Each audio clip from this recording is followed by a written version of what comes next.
Majú príjemnejší personál, určite lepšie ceny a lepšie služby na palube. Vo verejných sú veľmi natlačení ľudia. Lebo mi ponúka lepšie služby.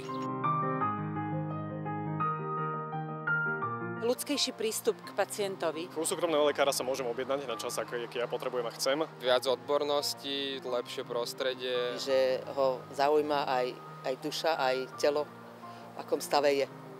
Tak jak to bolo kedysi, že mal ten doktor čas. Predpokladám, že keď sa dá na túto bázu a teda si nechá zaplatiť, že odvádza aj adekvátnu kvalitu.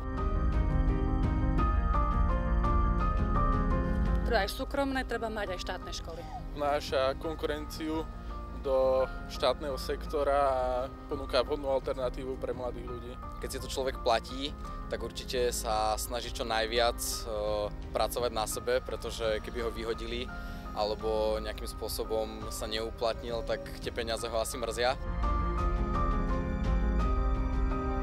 Lepší prístup učiteľov k žiakom, taký individuálnejší. Nie je toto všetko zadarmo. A proste človek musí tvrdo študovať, aby dosiahol nejaký výsledok.